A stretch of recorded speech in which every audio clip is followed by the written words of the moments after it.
Today we're wrapping up Bridgerton Season 4. Welcome to Screens in Focus. I'm Diana. Sam is here. Sam, are you ready for this conversation? Hi, I am and I'm not. It's going to be Oh, so good. it is. Well, Bridgerton has it all, right? I mean, Mhm. love, it has heartbreak, impossible choices, and sacrifices that people make that care about each other. So, our question of the day is, what do you think Bridgerton was trying to say about love? So, we're going to think about that. We're going to answer it later on.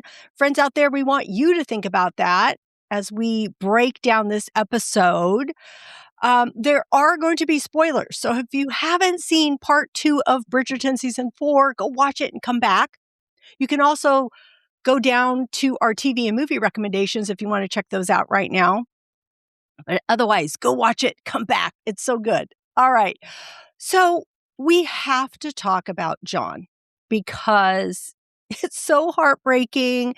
And to see Francesca's reaction, and you had warned me about this because I had no idea, like none. And when you told me, I was like, what? I can't believe it. And even though you told me, it didn't make it any less painful. It hurt. Mhm. I knew it was coming. I didn't know when it was coming. Like every episode I was like, "Oh, is this going to be it?" kind of thing. Yeah. But I still found myself like with my heart just like broken, and like especially like the moment before he dies when the two of them are finally getting along and they're so sweet. And then, like, just seeing her and Michaela grieve, like, apart was extremely hard. Broke my heart because I put myself in the place of, like, the both of them, whereas I was the wife losing my husband, or I'm, like, even though they're, like, a cousin, I feel like they're more like brother, sister.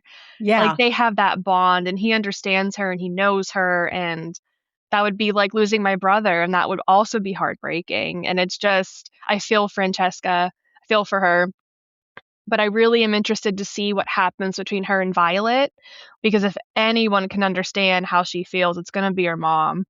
You know, she loses her husband to a bee, this big strong man to a bee because he has an allergy that no one knows about. And like Ugh, the same I thing with forgot. I Mhm. forgot what happened. Yep. And it's just like and Francesca may not want to hear it because that's your mom and you don't want to hear anything from your mom, but I think one day she'll come to appreciate it. Yeah. Like you said, we were expecting it. And I kept wondering too, when is it going to happen? And when they showed John with his cousin Michaela each time, I'm thinking, oh my gosh, is it going to, why are they showing them together? And then when's it going to happen? But you knew when he took Francesca and watched the moon. I'm like, no, no, this isn't going to happen. Because it was so perfect. Mhm. That moment was so sweet, so tender. And I think because John, and we had talked about this in part 1, what a good guy he Mhm. is. And we had seen just their relationship grow and evolve and just how there he was for her, how much he told her he loved her for her, and that, things would fall into place no matter how it worked out for them. It was so heartbreaking. Mhm. Francesca's reaction to all of that, were you surprised that she went into an automatic mode of No. I feel like that really is kind of like who she is, like, that's her default or, like, her factory settings is just to go back there because when she first entered, like, the marriage mart, it's not that she was gonna fall in love with the first, like, person, but she wasn't argumentative, she wasn't trying to get out of it, she was just saying, "Let's just get this over with." And I feel like if she can in my mind, if she could just get the funeral stuff over with, then all of it would just go away because she wouldn't everything would like all of the formalities would be done and she could just go back and like retreat into herself. And I think she does that and it's just so heartbreaking. I gotta find like a different word, but I know, but it's hard, right. it I is. I think I keep saying it too. I think because we can all feel like we could be in that spot, like you were saying, your husband, your sibling. so we can put ourselves in this spot. We've either had people pass away, or there are people that are that close to us and we can't even imagine how that would be. And so at first you're like, oh gosh, you have to deal with this. You can't keep pushing it away, because when it happens, it's going to happen hard. And we do see it happen hard. All the moments leading up to it, with her at, the Bridgerton house, and having, the service there, and her worried about the biscuits, and making sure that there's enough biscuits there, and her mother's reaction to all of this, because her mother knows. Her mother knows about grief. Also, she knows her daughter, and she knows she needs to go through this. And so she sees it, and she's so worried about her. But it all comes to a head when Violet and Francesca have that conversation. What did you think about that? Oh, I was just waiting I wanted her just to like unload. I wanted her to scream. I wanted her to just let out everything that she's been like trying to push down, because it'd make her feel so much better to just get her emotions out. And I feel like your mom, especially her mother, is such a safe place for that. No matter Yeah. what you say to her, your mother's going to love you and support you. And you don't have to worry about her like trying to judge you, because grief is funky. Grief is not normal. It's not like a linear thing. So like, yeah, it's making me sad thinking about it. Yeah. Well, and I know, I'm Oh sorry. gosh, Uh, no. I know, but it is because it is a hard conversation, and it is hard to go through. And it is good when you have people that you can rely on for that, or lean on for that. And she can lean on her mom. She can lean on all of her siblings, but And her Sophie mom, too. yeah. There was that really sweet moment. Oh, I was like, "Look at my." She is such like she's very intuitive, she pays attention, she's so kind. I mean, I think people know, but it doesn't matter, because she said it in such a way that like it could have been about the hair, but it was just a way for her to get out of that room without her having like a panic attack or just anything. And when she related to her about the biscuits with like the pickled salmon, which sounds disgusting. I know it does. Ugh. Um, but I think it really speaks to Sophie's character Oh, that she just did that, and I was like, and that's gonna be her sister-in-law, like I know. Exactly. such a sweet, like quiet moment too, and that whole like funeral scene was just it was I don't know, it had like a lot to it. Yeah, I did like, though, that Michaela eventually helped to turn that around. I mean, not that moment, but eventually, about the celebration of life, and changing it and making it a better direction. So Yeah. I thought that that was very sweet. Um, so the season wasn't just about tragedy. It was Mm-mm. also about love and sacrifice and impossible choices. And, the main storyline here is Benedict and Sophie, and love in society. So they're finally together, but then reality just like slaps us in the face, and it brings into question, is love enough if it costs everything?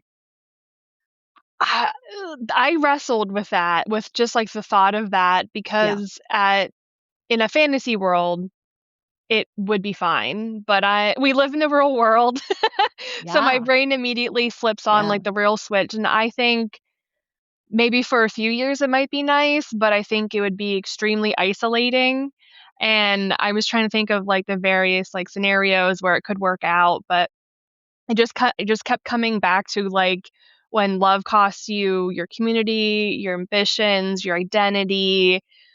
For both of them, I feel like they're left in, like, a vacuum where the other person Right. has to be your entire world, Hmm. and yeah, sure, now they're really in love, and I do think they are, like, partners, and they're, like, all that goodness, but people can change, and I feel like in 15, 20 years when Benedict, just for example, is, like, he's missing his family, will he come to resent her because of her where she comes from? I don't think so, but you don't know that. I felt the same way you did. I thought the Yeah. same thing. I mean, in a fantasy world, you are like, oh, love is everything. It'll cure everything. It'll help everything. All you need is each other.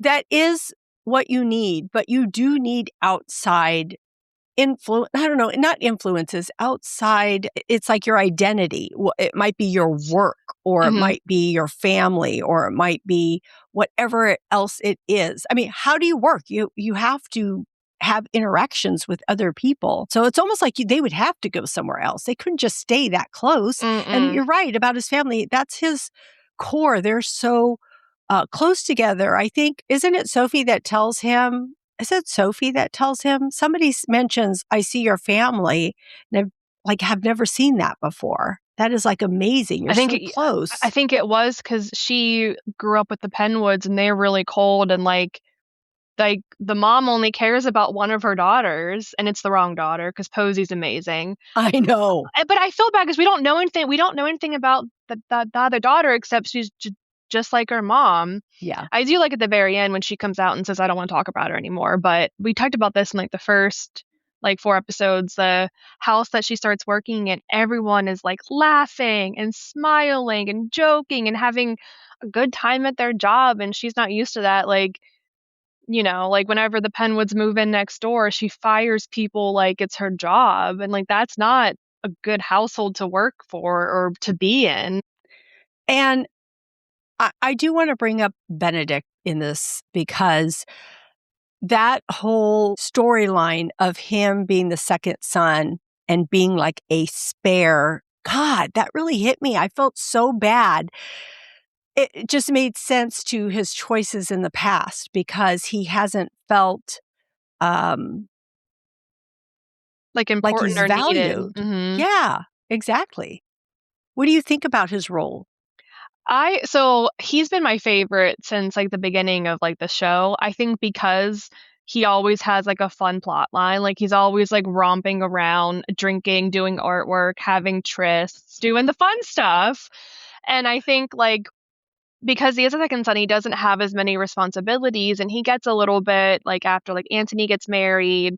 And I think that's when he starts to really change, because he is valued a little bit. He has kind of a purpose. And that's like a trope that you see like in all kinds of like where there is like a second son and there is like a hierarchy, I guess. And I think he really doubts himself, I think, because he doesn't really have a place in this world, even though he does, but Yeah. he's not a first son, so he's not in charge of much. And but I was really proud like of Sophie, and I was really like rooting for her for knowing her worth, because it would have been so easy for her to say yes, like she loves him, he loves her, but it just wasn't enough. And I think it's really telling. We see Mr.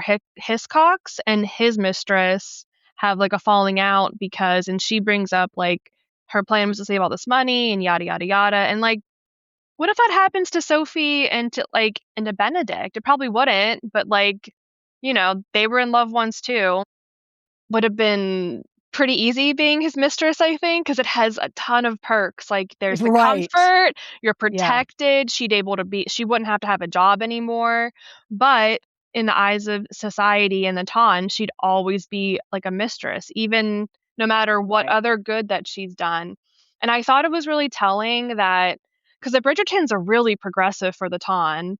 And if they're not willing to accept this, that's how bad it is. And I think Right. Antony telling Benedict that he'd have to disown him because of how they because that would affect like Hyacinth and Eloise and Gregory and all that. And it's like, I didn't think it was going to be that much of an issue, I guess, because it I happens know. here We now. know what we know. Yeah. Yeah. So I was so affected by that too. And you're right. If the Bridgertons were feeling this way, yeah, they are more progressive. Other people are more conservative, in that regard. So, but I was so mad at Anthony. I was like, oh, I like you. And then you go and say this to your brother and Mhm. everything that he said. But I loved Benedict coming back with like, I know my own mind, I know what I want, because I think he finally is at a time when he does love Sophie. He knows this, and now he feels like he has a purpose. There is a direction, like he's choosing her. And that's what he wants. But then, of course, it's hard because she has to deal with the reality of things, like we were saying earlier about everything that he comes and tells her in the very first episode, episode 4, I guess, when he comes and he professes his love and how much he loves her and what it means to him. All those words sounded so perfect, but perfect in a fantasy world, because no matter how perfect they are, Sophie is like how we are thinking reality is, right? I'm good enough for you right now, but what about in a few years? What am I going to be good enough for you then? So it's like they're showing the reflection of him living in the fantasy world and her living in reality and trying to meet that middle ground. But I loved their moments together, their first time together, their time in the bathtub. I was like, yes, we get to see this. Yeah. I thought it was like back like for Anthony to bring up, like, would you bring a kid into this world like that? That like broke my heart. I was like, I understand where he's coming from, but there would be like they would love that kid so very much. Just wish I didn't put as much stock into like the peerage as they do. Yeah. When they bring up Edward and they're all, sisters and the mom and everybody are visiting with him, and Lady Danbury comes up and talks to Benedict, and he's kind of peeking in at him and he's saying, "Oh my gosh, look at this little human and what joy it brings to the family." And then she, talks about being the spare. That's really when it zeroes in on that. But that was so hard to listen to. And he realizes the legacy that he can have with having a child and how important it is to have a family and all of that. So let's shift into Violet's journey. Because this season has been like a revelation. She's such a good mom and she makes some interesting choices. So what did you think about her journey this season? I did not think it was gonna end where it ended. I was like, "We're getting another wedding, like, they're gonna look so good." Yeah. But I think I love her reasoning, though, like, I for years, she's been a wife and a mom, but her kids are growing up, and I feel like which I think every mother at some point comes to the realization when their kids are out of the nest that they now have to figure out, like, who they are because kids are growing up, and, I really do love that she didn't immediately just marry Marcus. Like, she may, like, have said yes, but that was nothing, like, concrete, I guess, because she wants to figure out like, who she is. They get married so young, and I feel like even when she was growing up, she was being made into, like, a wife, as that's just the custom. Like, you learn how to be a proper lady, and her mom was like, a jerk, in Queen Charlotte, and I'm happy for her to be getting back to who she is and having fun. And I think she'll be a really good example for Francesca because I think she'll be able to show her that it's possible to honor the love you lost while still allowing yourself to grow and eventually open up your heart again. I mean, it's taken her like, what, 15 or 16 years to do that, but she had to raise kids and it was probably a different time back then. Yeah. Um, 'Cause I think it's a nice juxtaposition between having how Violet's like a young widow. The same thing with Araminta, but it's very different. She excluded herself from society. Like, when they go to the first ball, Violet's like, "Oh, it's, like, good to see you. You haven't been around in a while," or whatever. And the dad's been dead for, like, 8 years, I think, or something, but Yeah. when she gets to the house in the first place, she talks about how she was like a young widow the first time, then she had to be extra perfect to make sure she could find another match. Araminta allowed like her grief as a widow to let her retreat and become cold and hard. With Violet, it's the opposite. Like she definitely grieved, but she's soft, she's warm, she's very understanding. She didn't allow it to like make her mean or anything. But one thing I noticed this, like, as, like, the season's going on, like, her dresses are they're, like, softer and, like, the silhouette, the fabric's looser, it's, like, lighter layers, she has some cleavage going Yeah. on. Yeah. Everything is just a lot less, like, rigid, and she's more relaxed, and it's, like, more approachable. And I just love that's like a journey that she's going on. Yeah. And they're so purposeful with their costuming and everybody because they change things as the season progresses and as the character arc changes. And I love that because Mhm. it really is a reflection of what they're going through. Um, Violet, I have loved her journey and I love her as a mom because she has her stances, she has her thoughts, but she's not rigid. Like she will change depending on what her kids need or want, or she understands if she makes a mistake, she's Mhm. open to change. And I love that about her. And she struggles because she's wants to protect her family and its reputation, but then she also supports the happiness for her children.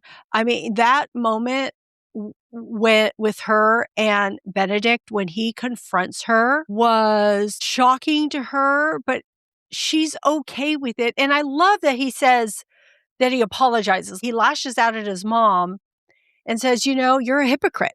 You've always told us, find our love match. That's what you want for us. And now that I have it, now you don't want me to have it. And Mhm.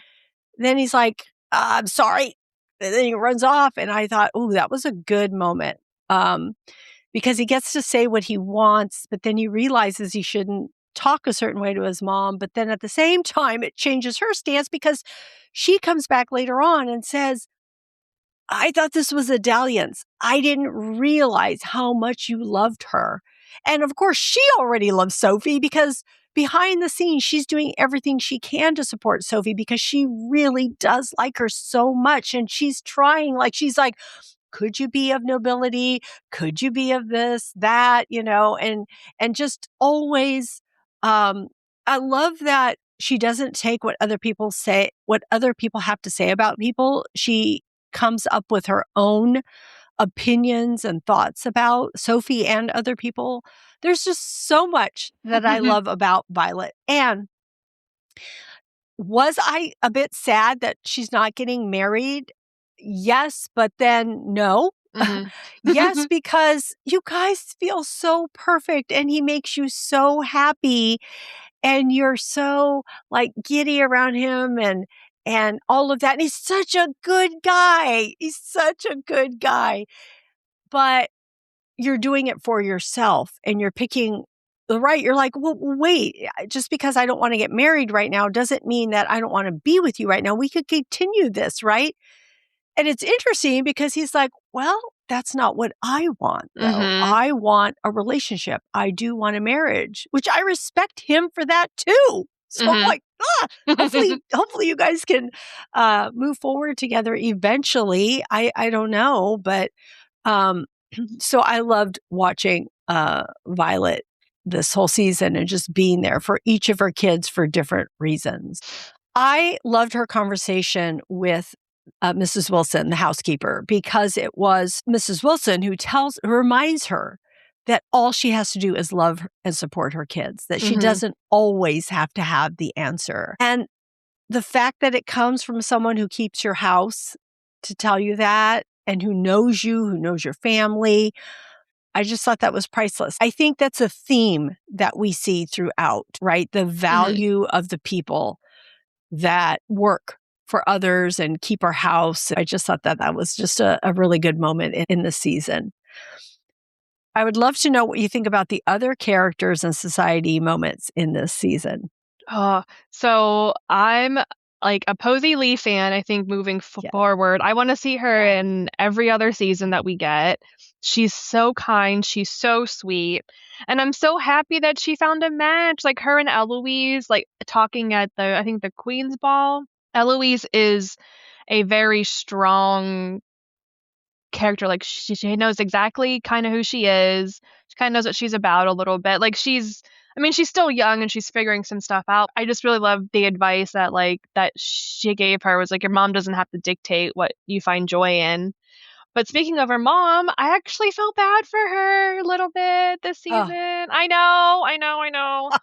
But I think I don't feel bad for her very not a ton, but just like that maybe 1%. okay. Yeah. I was looking at it from the perspective of the pressure that's put on women during that time and currently.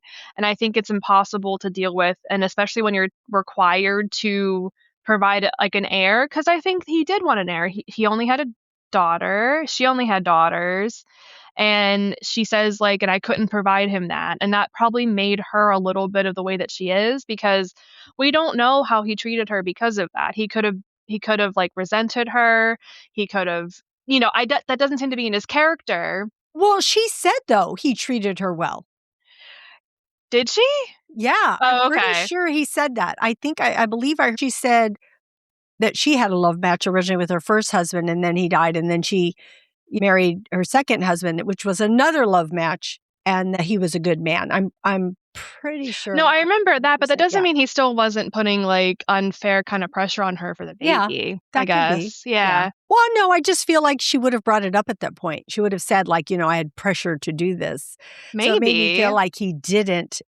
But I can also understand her feeling like you said, this is in defense of her, but her feeling the pressure of, I need to do this in order for all of us to survive, Mhm. me and my girls and this new baby, possibly our new baby, Yeah. because this will secure ourselves financially Yeah. and maybe even reputation wise. So, but I'm just not a fan because of everything that she did to Oh, she's Sophie a and jerk putting her in face. jail and really just wanting so bad.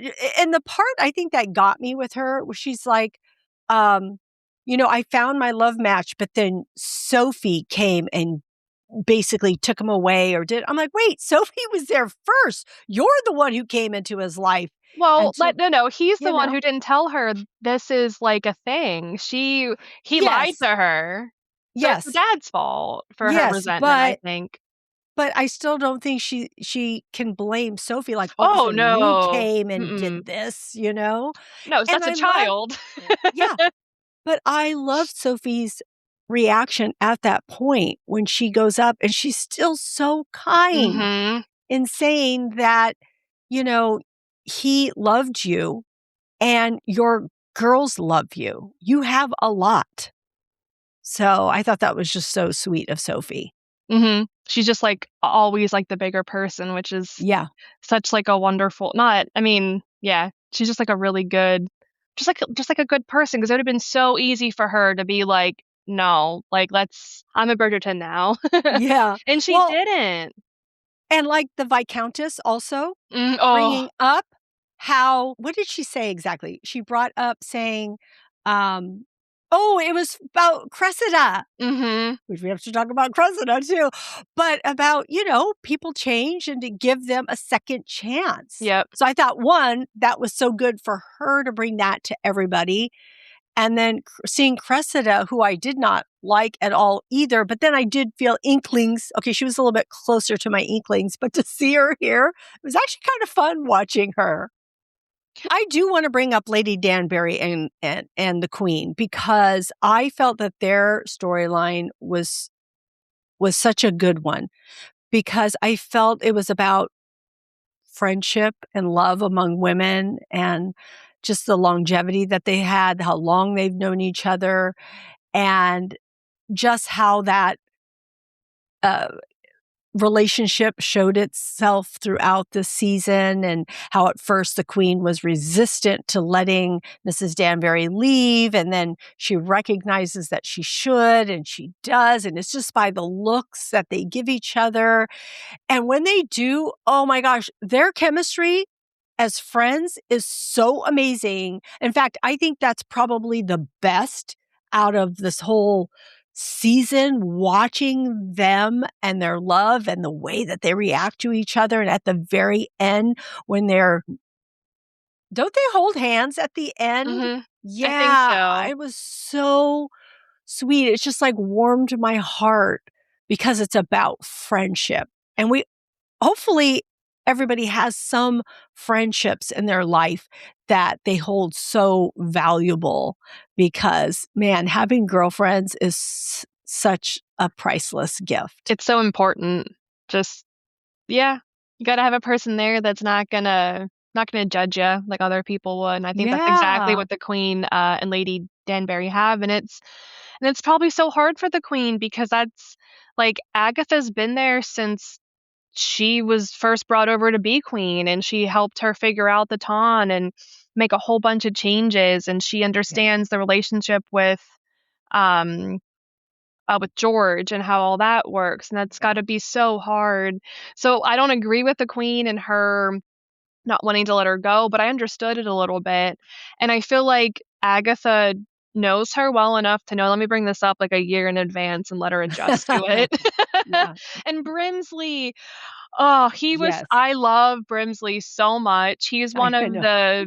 the secret surprises out of like Queen Charlotte now into Yeah. Bridgerton. And I love how he this might have happened in episodes like 1 through 4, I think, where he's like, you have to go to her and treat her like she's not the queen because she is your queen. And there's a lot of love there for him too. And I Yeah. think the queen just, I don't know, she makes my heart break sometimes because her story is like just so sad. Sorry, I've got a smile on my face because my husband doesn't watch this, but he came in and saw her hair. Sorry. And I think she had something in her hair at the moment. I can't Oh, she remember. And he's always all, does. Is I it like the know. swan? I know. I can't even remember what moment it was. He's like, whoa, what is that in her hair? So I told him. And then he was walking around, and then, of course, it changed to a different scene, and she just had her hair, and it was piled up really high. And so I'm all, look at her hair again. So sorry. That's why I was smiling as you were talking, Yeah. because I was just thinking about her hair and how every scene there's a new way that she's wearing her hair. And it's always like to like one up her hair from like the previous Yes, scene. exactly. It's so good. I was super excited that we got the team of Varley and Mrs. Featherington back together, and I love that we finally got like out of Varley, you never apologized. And I Yeah. love how even then, like, she is really coy about it. Like Mrs. Featherington, she's like, I think she even calls herself like a dum dum. She's like, oh, who would be stupid enough to fire someone, talking about her and Varley. And I thought that was like just sweet. And like she's really missing like the gossip, and like poor Ray. Ray tries her hardest, but she's just not Varley. I loved Edmund, like the baby, those curls, just wanted to like rub my hands in them. So sweet. And like I don't think we got enough of Kate and Anthony. I wanted more, but I love them, and I love her costume. Like her outfits are so beautiful, and she's so kind, and I do like that season a lot. I love the like evolution of Mr. and Mrs. Mondrich. Like I love Yeah. how they're now part of the Ton, and they've accepted it, and she's like a lady in waiting for the queen, Yeah. which she's not. I mean, I think she's at the very end. I think she's happy with it, but I think at first she needed to find her place in that world. And I love how like Mr. Mondrich is, I don't even know. Like, I just love all of their interactions, like how they're very cute, and he makes her like box with him. Yes, I love that It's too. so sweet. And he knows a little bit about like the Benedict thing, but he really doesn't know a Yes. ton. And like when she comes in for help, it's just, I don't know. I just love all their interactions. And I love how she's friends with the Bridgertons. And I just love I them. I love them too, and I loved the advice that he gave Benedict and his wife. I'm Hmm. thinking, I really like you. He's You're really smart. good. Yeah, he's Yeah. very smart, and he knows what's going on, and they feel like real people. Like those Yeah. two feel like real. Like, Yep. you could be their friend, you want them over for dinner, let's just hang out. But yeah, so I really enjoyed their season 2, and I knew that she was going to come up with something to move it forward, move this whole Hmm. storyline forward. So I thought that was pretty good. I also want to bring up Hyacinth and Eloise Mm. because their reaction, or actually Hyacinth's reaction to the death of John, was a good one in that, it brings up this fear. She's so young. She sees her sister Mary and she thinks this is like, that's the life that I want. And then she's like, wait a minute, this could happen. This is scary. So I like that, but I love that Eloise is the one that tells her the importance of marriage, which is crazy because she sees it from a different perspective because now she sees that her mom and her dad were married and had all these children. And if that wasn't the case, she wouldn't be born into all of these siblings and have this family that she absolutely loves. So Mhm. I love that she sees the value of that. I thought that that was a very cool thing to showcase. And also, I love Penelope and Colin. I love that they're still there. When we're going to see them, I get excited. So I Mhm. must love that storyline because and especially Penelope. I think it's Penelope. I love Colin too because I think Yeah. he's really good with her.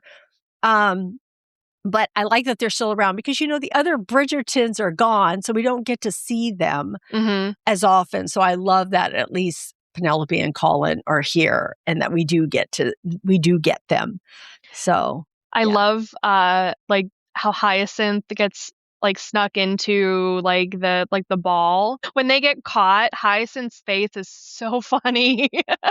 She's like and it's just like her brother, Yeah, but it's such like yeah, a I just love that whole scene because it's like it's Eloise trying to make up for kind of being a jerk, like, earlier, like, in the yeah, season, and I think Hyacinth has every right to be angry at her because even if that's not a thing that Eloise really wants to do, she shouldn't make you shouldn't what's the quote? Like, if someone else finds, like, any kind of joy in it, why do you feel the need to, like, take the joy out of it? And that's kind of yeah, what Eloise was yeah. doing, and she tries really hard to, like, make up for it for a couple episodes, but I think her sneaking her in is a really good, like a gift, 'cause that's all she wants to do is go to a ball. Yeah, yeah, And I love, that like, was how sweet. Sophie's, like, immediately like, "Oh, we're gonna do mischief, can I help?" And she's like, "I know I how to get know, you in."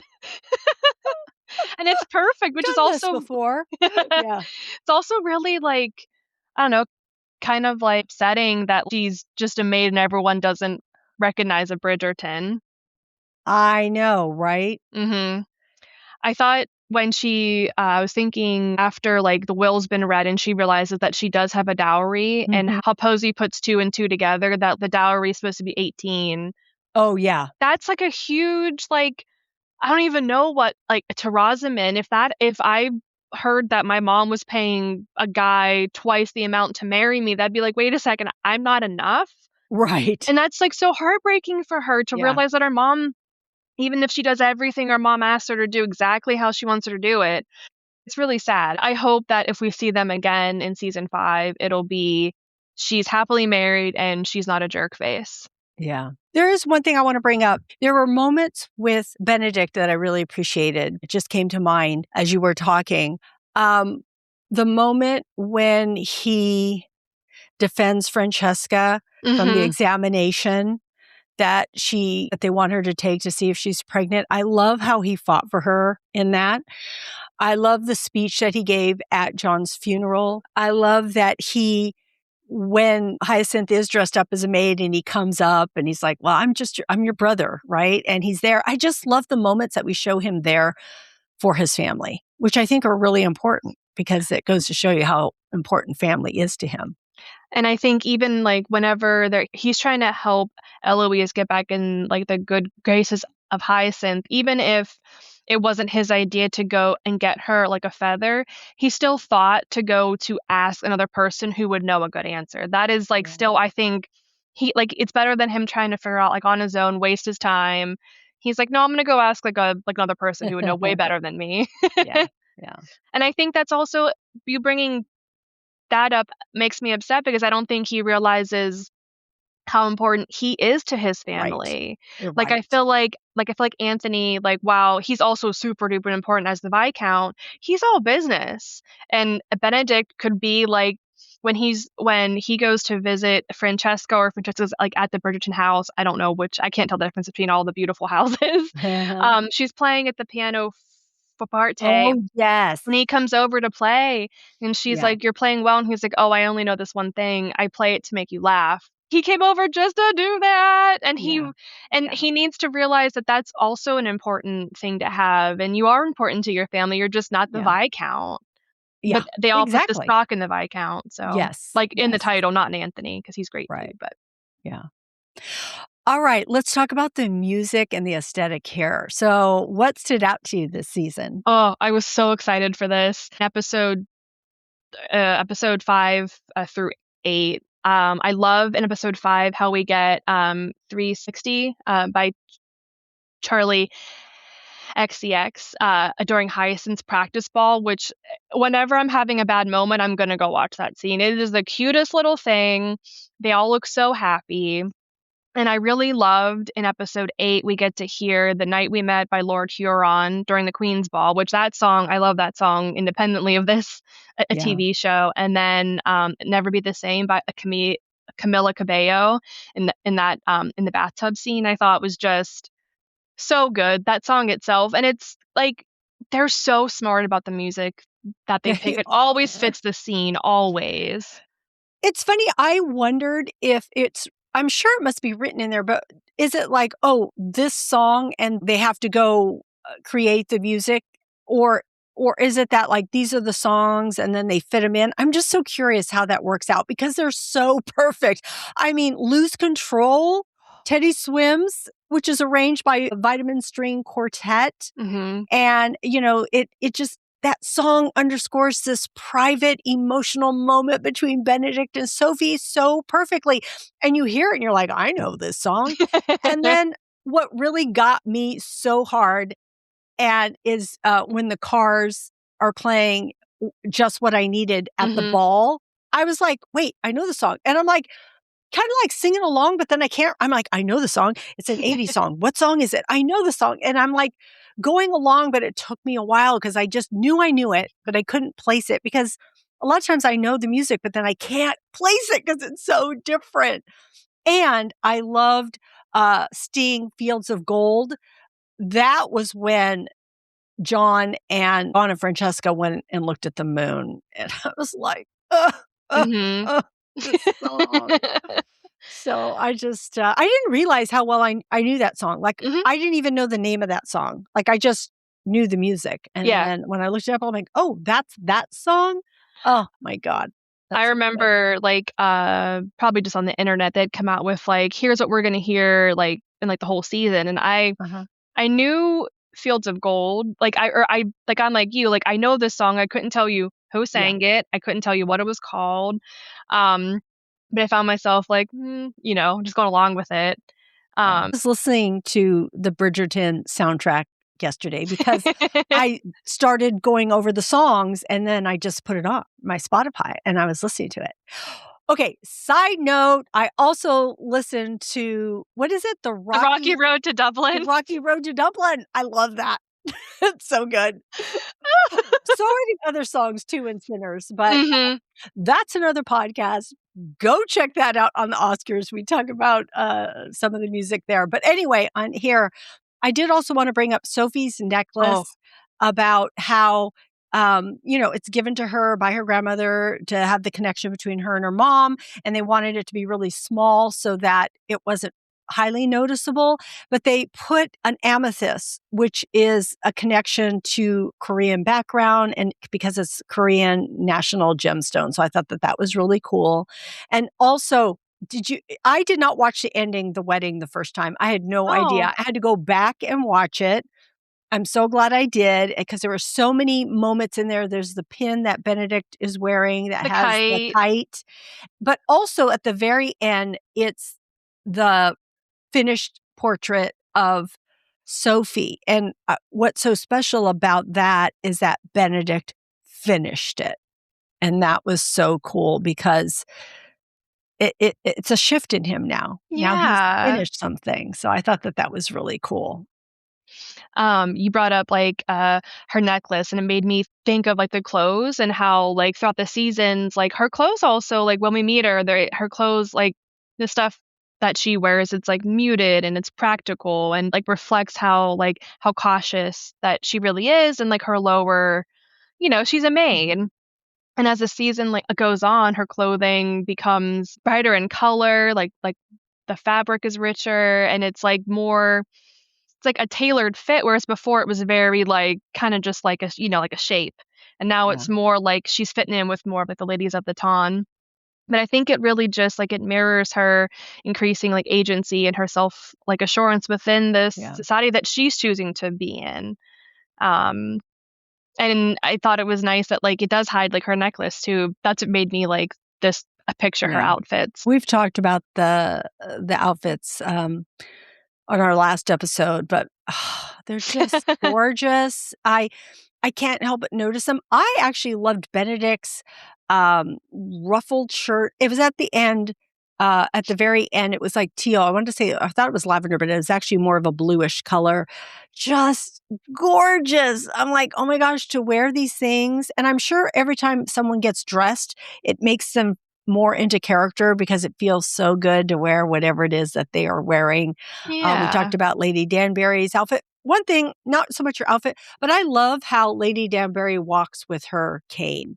She walks with such authority, Mhm. and she's so good at it.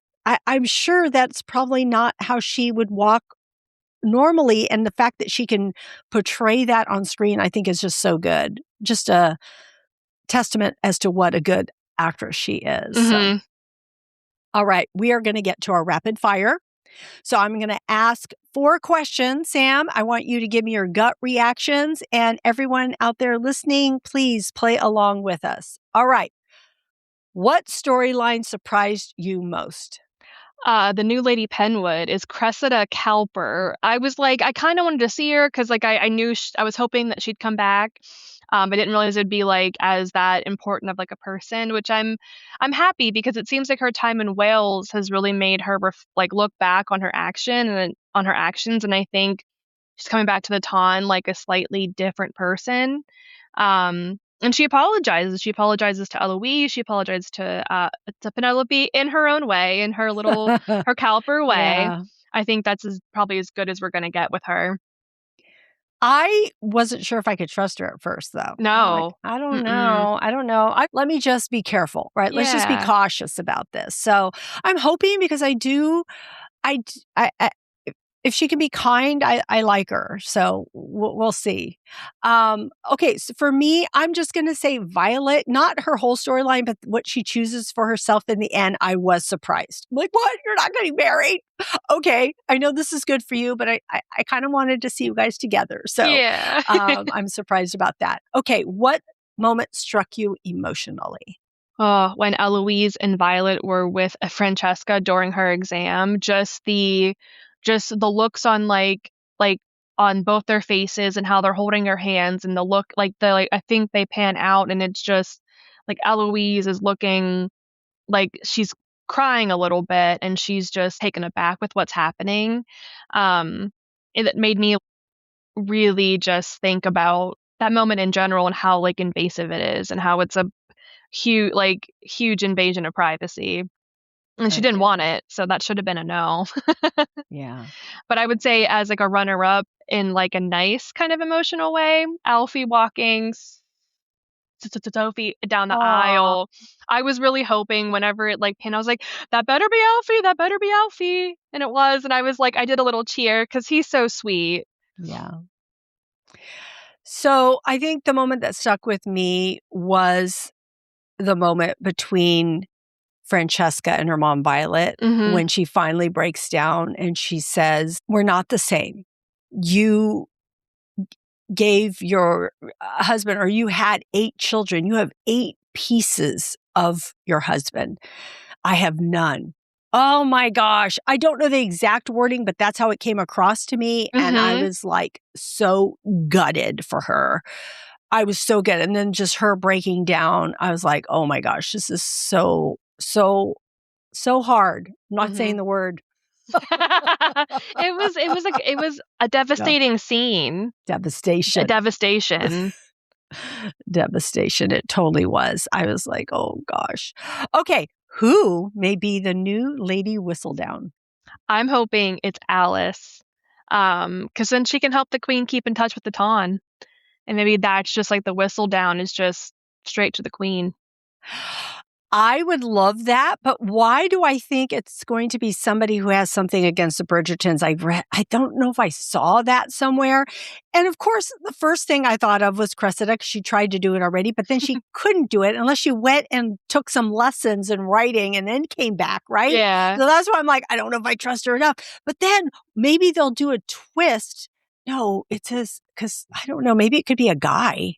That would be different, right? I saw, it was a joke, but it was on Threads, wherever it's on the internet, that maybe, it's Colin instead, Oh, because they can go to the balls and it's not gonna be her, but they're not gonna expect him to yeah. be it, and then and then the writing's the same because she could still be writing, but I don't know, I thought that'd be like that would be like a fun thing, I think. Yeah. Oh, there's so many people it could be, and we don't know, right? Because you could just pick any of them. You're like, "Oh, we're gonna pick that one or that one." So, it'll be interesting to see. So, we have a couple of guesses, but we'll have to wait and see. Okay, so what are your expectations for season 5?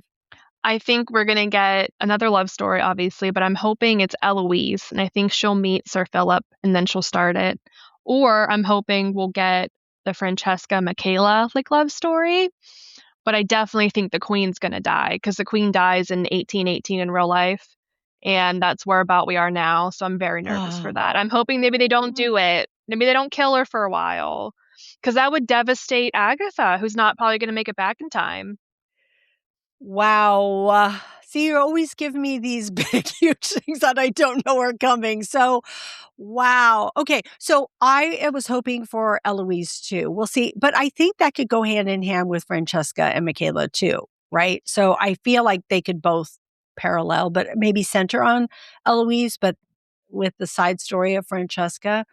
Um, Oh, but man, the queen, that's gonna be interesting. But and I hope to further see also, um, Violet, to see where this takes her. Like, where will she go from here? Will she continue a relationship? Will she meet someone new? What's that gonna be like? It's a new frontier for her. So I'm excited for that.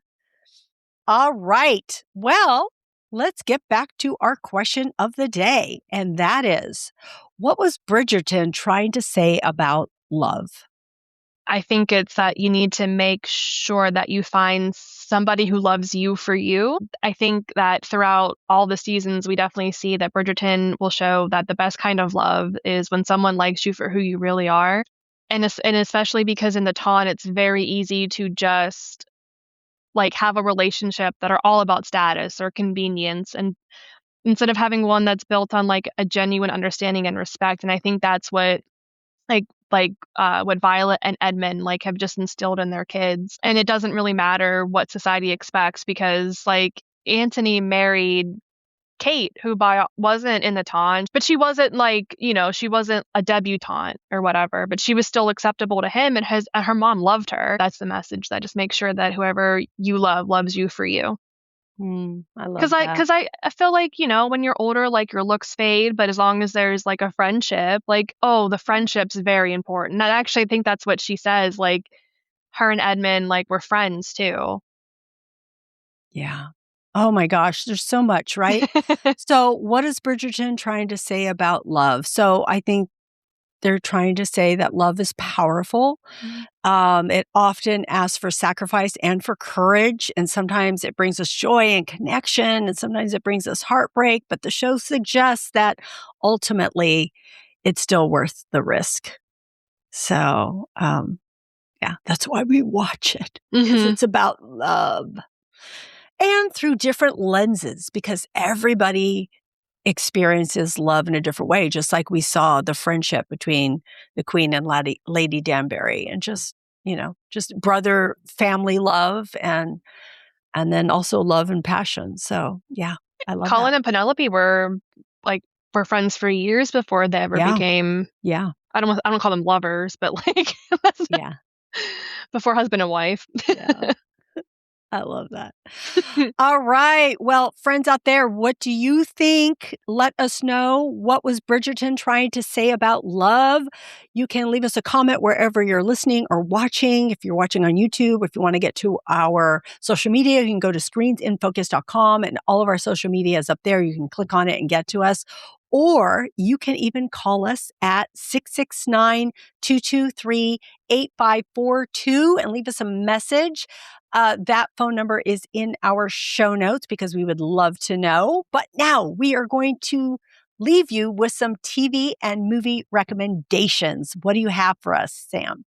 So I've been watching, it's Paradise on Hulu, 56 Days on Amazon Prime, and I've been watching, it's Monarch Legacy of Monsters, which is on Apple TV.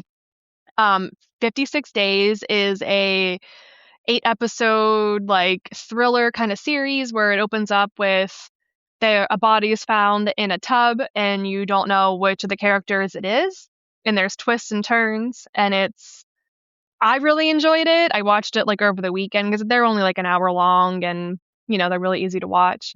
And then as for movies, I just watched the Jurassic World trilogy because it was put on Netflix, and it's easy to pop on like while you're working and doing other things. And I just love Jurassic Park and Jurassic World, and they may be dumb, but they're a good time. All right. I started to watch some Marshall, which came out last Sunday. I've only watched, it's one episode that came out. I think it might be on CBS. This is a Yellowstone spinoff because it has to do with Casey, who is a Marshall. It was watchable. It didn't have the same draw as Yellowstone, so it'll be interesting to see. I'm going to give it another shot, see where we go. Okay. I watched Traitors the first season and absolutely loved it. I do like reality shows, okay, because I just do.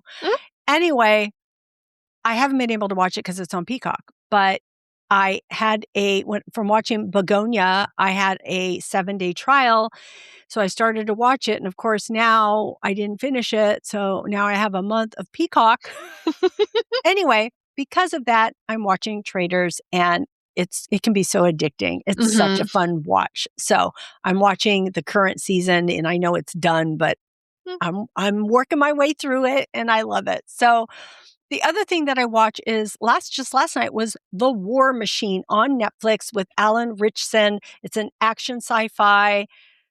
It was good. I liked it. It's not like, oh, this is groundbreaking, but it reminds you a tiny bit of Predator in a way, the original, but updated because it has to do with Alien.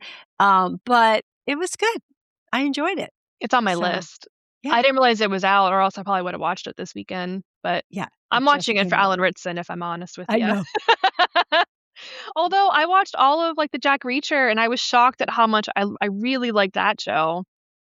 Well, I haven't watched all of it, but every time it comes on, because my husband does watch it, I'm like gripped. I want to see what happens. So I really like it too. I would have never thought that.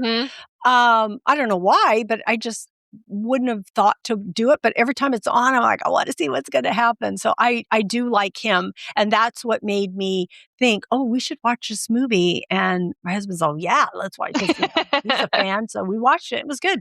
So I thought it was a great action sci-fi. All right. You want more TV or movie recommendations? Go to Screens in Focus TikTok or YouTube. Review the latest and greatest. I want to thank Sam for joining me and breaking down Bridgerton. Thank you, Sam. I always appreciate you and your insight. Thank you so much for having me. I love our conversations. My dogs appreciate it too, because now I'm not just talking to them about it. They're like, we don't know who Lady Danbury is. We don't care about the Queen. I really appreciate this, and it's always a ton of fun to hear other perspectives and hear just your opinions on things. It's just really wonderful. I think so too. And if you want more, you can go check out our podcast on the Oscar nominees, which Oscars are next week. So on the 15th. So we have a great conversation, Sam and I. So anyway, thank you for tuning in. We hope we gave you some insight, a chuckle, some inspiration. Tell a friend. We would love that. That would mean so much. And remember to keep watching, keep exploring, and keep those screens in focus. We will see you next time. Bye. Bye.